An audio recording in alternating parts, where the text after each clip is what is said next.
Hello everyone, welcome to my channel. So I finally got around to making my video, my part 1 version of the Katrina story. It's probably going to be about 3 parts, maybe 4 parts at the most, but this is part 1. So I want to take my time and talk through it, that way I make sure I don't miss out on like any details. So it was August 28th, excuse me, sorry. I remember it was on a Sunday. At this point on the like the news, it was recommended for the people that stayed behind, because there were a lot of people that didn't evacuate, because it's just kind of like a thing that happens in New Orleans like once a year, and a lot of people just kind of stick it out, especially you have the older generation that don't want to leave their homes. And that's ultimately the reason why the reason why I stayed, my mom, and even like one of my other aunts, because my grandparents didn't want to leave. So at this point on the news, they're recommending that everyone go to like, there were schools that were like putting people there for shelter. Then there was the Superdome that was available for shelter, because like I said, they recommended that everyone leave their home because the storm was going to be really, really bad. So I still remember it was me, my grandmother, and my little cousin. We were actually going to the Superdome. By the grace of God, my aunt called and figured out, like, you know, asked us where we were like evacuating to, and I told her we were at the Superdome, and she was like, no, I'm coming to pick you guys up, like we just gonna pretty much stay at her house, which is in New Orleans East, and just ride the storm out. So we're like, cool. Now looking back on that, like that was a blessing. Even though we went through traumatic stuff, the fact that I didn't have to stay in the Superdome on like the first night, or just was at the Superdome in general, is a blessing. So my aunt comes to pick us up from the Superdome and takes us to her house in the East. And it's just like a typical hurricane event, really. Some people even have what they call hurricane parties. Like we had snacks, and we were just bunkered down, just ready to ride the storm out. I remember at the time, the MTV Movie Awards were coming on, and Ashley Simpson was performing. And I loved her like back in the early 2000s. So I was so excited to watch that, you know, Storm Pass and watching that. Anyway, kind of as the night went on, when the storm actually started, like it kind of started like overnight.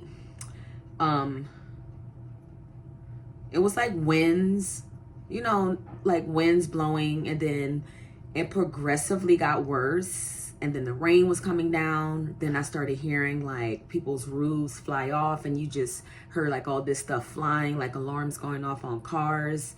And then the rain was really bad too. I just remember looking out the window and seeing like the trees just, you knew the winds were like insane. So then at some point, I just remember like the TV kind of staticking, and then like eventually we lost electricity. So after that, I would say the rains like picked up. We were like maybe in the dark for like maybe like 20 minutes before the water like started creeping in. And it was creeping in real slow. But my aunt that we were staying with, she's like the aunt in the family that always has like videos, pictures of everything, like all the memories, family reunion, like she had pictures of that. So she was super concerned about her pictures. So I remember we started like moving stuff up to the second floor with plans on just like, you know, just staying on the second floor. The water just like kept kind of coming in. It was maybe at the time when we were moving stuff up, valuables, because it's like, okay, this is a lot of water. It was maybe to like our ankles. So we're moving stuff up, and we're actually just at this point relocated to the second floor. So as the night goes on, like it was just getting worse. Like the winds were like getting crazy. It was like this whistling sound outside. And over my aunt's balcony, you can see her den. And then the den had these double bay doors that opened up like this that led to the pool area. And behind the pool in these communities, it was like a wooden fence, but then there's like the swamp area behind that. So the winds get stronger and stronger. At this point, it's starting to get a little bit scary because you see the door like being pushed in with this wind, and then the door is like going back in, like out and in, out and in. So it's like, oh my God, like this is at some point it's going to break, and it did. And when it broke, water just started pouring in, like at a high speed. So something came over me. I just remember running down the stairs, and by the time I got to the bottom of the stairs, the water was like right under my knee. So that's like how much water was coming in the house. So I make my way to the back door, the Bay Area doors, and like the wind is crazy. The wind, I felt like the wind could have sucked me out if I had gone any closer to the door, which thank God that I didn't. And what was really scary at the time was when my aunt came down to help me, she started like calling on Jesus, like started freaking out. And then I even had something happen to me that I'll never forget, because you only like really see this in movies, but like a flash show of people just started like popping up in my head, like my mom, my sister, like friends. It was just kind of like everyone that I've ever came in contact with in my life just popped up on this like fast slideshow in my brain. So I was like thinking, are we like about to die? So I start freaking out, but I always credit God, because I truly do believe that God was with me in this time where I managed to close those doors against the wind that pretty much was busted doors open. And those winds were really strong. And I just remember like telling my aunt and like my cousin, like, get the couch. Like I was directing them because they were completely freaking out. And I'm like, hey, you know, get the couch. And then we ended up putting the couch under the door to keep it closed. So once we got the door closed, secured, we had to go back up the stairs to the second floor because, mind you, like I said earlier, behind the house is the swamp. So I was using my common sense, like all of the shit that was in that water, whether it's alligators, snapping turtles, frogs, snakes, I'm scared of all of it. So I was like really trying to hurry up and get back to the stairs, because at this point, I'm gonna say the water was maybe right above my knee. But still, I was like, okay, I'm not having it. So we get back up to the second floor. Of course, it's just like everyone's just like kind of calming down because that was super scary what happened. And then we stay, obviously it's dark, it's hot, it's humid. I even remember hearing sounds. I don't know what time it was, but I just know it had to be late because I would just keep looking out this window, and I was just thinking like about my sister, my mom, my nephew, and I started thinking about all my other family. And I remember at the time, like my aunt saying that they were going to like turn on the pumps to the city. And that's pretty much like the pumps that pump the water out into the Mississippi River and everything when it floods. But something in my gut was just telling me that that's not the situation. So then we're just in this house overnight, and you hear like these sounds of wildlife in the house. Like you hear stuff swimming. So I just knew that there was an alligator, turtle, something, snapping turtle, even scarier, in the water. So we're just sitting. It is like, I'm freaking out because I'm like, dude, we have to get out of this house. Something was saying we have to get out of this house. So then the next day when we wake up, something that was like really weird to me was I remember how high the water was. Obviously, when we had to close the door and run back up the stairs, the water was, like I said, maybe under my knees. The next day, I noticed when I looked outside, the water was completely over my aunt's car. And at the time, like when the storm had passed, it really wasn't that high. So then when I go out of the room and like look downstairs, like in my aunt's house, I see that the water is like really, really high. So then I really, really get scared because now at this point, I'm looking out the window, everything is flooded. So I just, again, I don't know what came over me, but then I just started screaming out the window like, hey, like, is there anyone out there? Is there anyone out there? And there was this guy that heard me, and he's like, yeah, I can hear you. Like, where are you? Like, just keep talking so we can find you. I was like, to this day, I think about those men and the fact that if they wouldn't have helped us, there was like no help coming whatsoever. Like there was no one coming to help us. So these people eventually make their way close enough to my aunt's house. And I remember my aunt was like, still convinced that they were going to turn on these pumps. But I was like, look, I'm out of here. I am out of here. So my cousin followed suit, and then my grandmother. So then my aunt had to come, which I was shocked because I was 18 at the time. But I'm like, look, I'm getting out of here. If you guys want to stay in here, feel free to do that. So we all decide that we're going to get on this boat and get out of this house.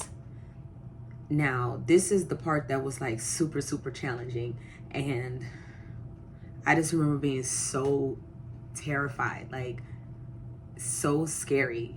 I felt like I was in Lake Placid because I knew that there was alligators in the water, and the water was like so murky. I mean, I'm a great swimmer, but it was just super terrifying to have to think about swimming out into this water.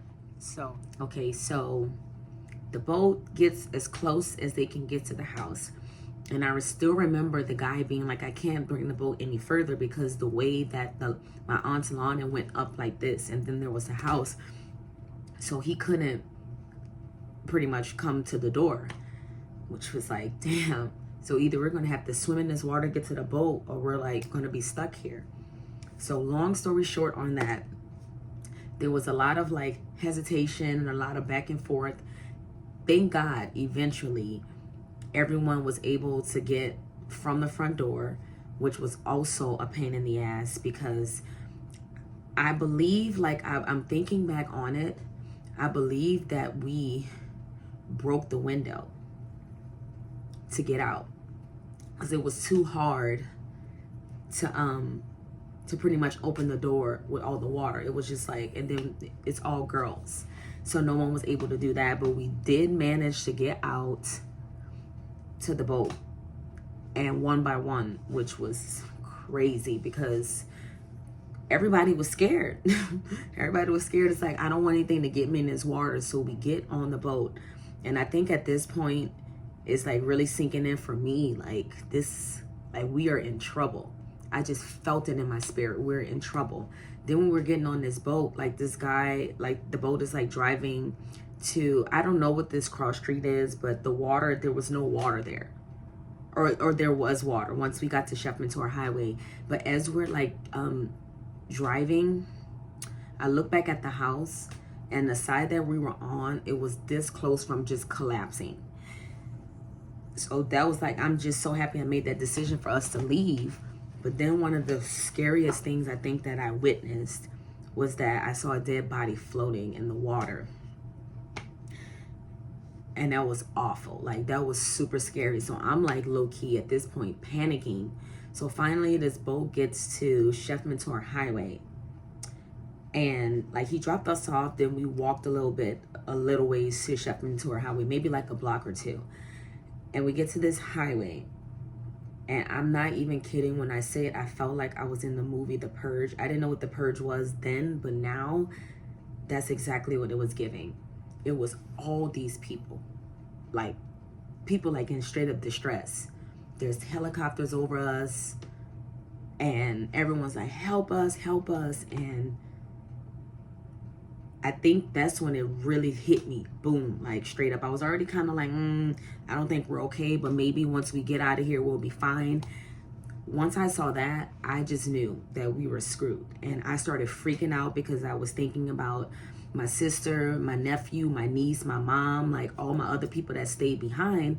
And I'm like thinking, if this water is as high as it is over here in New Orleans East, then what is it like in the area where my sister was living at the time, or my mom was like at my grandmother's house? So it just was so many thoughts going through my head. Like, honestly speaking, I thought that they didn't make it. So now I'm becoming like super angry because I had an aunt that was supposed to take my sister to Houston with her, but never went to pick her up. And my sister's paralyzed from the waist down, and she had a 1-year-old baby at the time. So I was just like thinking the worst. I remember there was a church at the time where we ended up staying the night, and This is where we also met like another family. It was, I think it was 2 girls and a grandmother, and we were just kind of all together. I feel like in that time, you just become close with people because it's such a tragedy, you know. So we stayed the night there.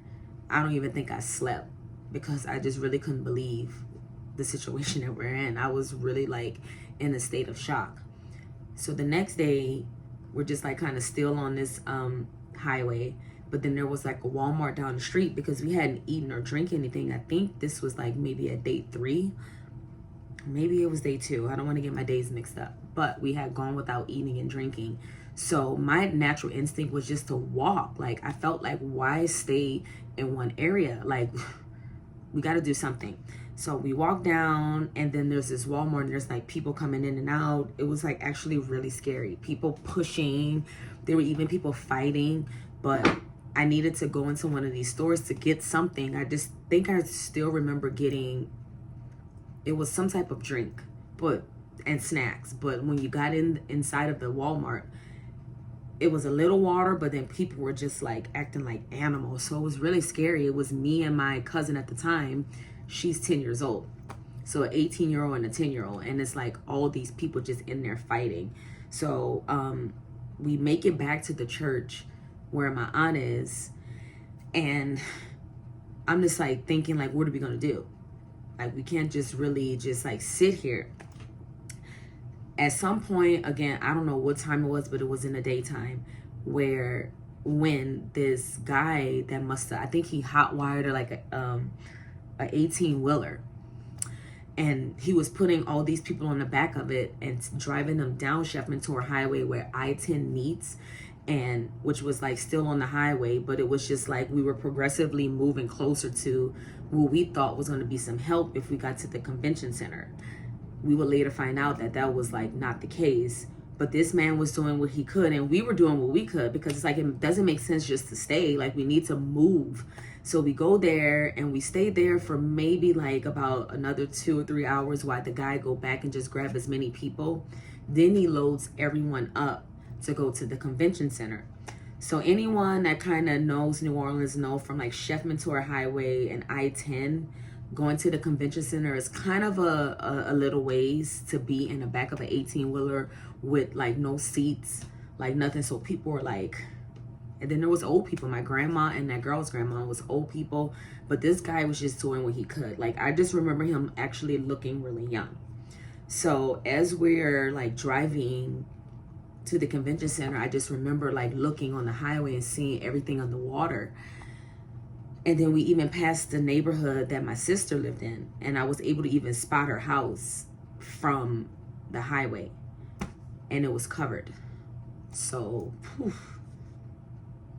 I just remember feeling like, damn, like, what would I do? You know what I mean? Like, if all my family's gone. Like, it was really a deep feeling that I felt at that moment. So we're driving, and I remember him exiting and turning on the street where the convention center was.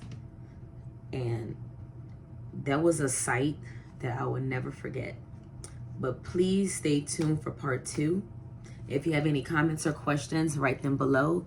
And if you like this page, subscribe. Thank you.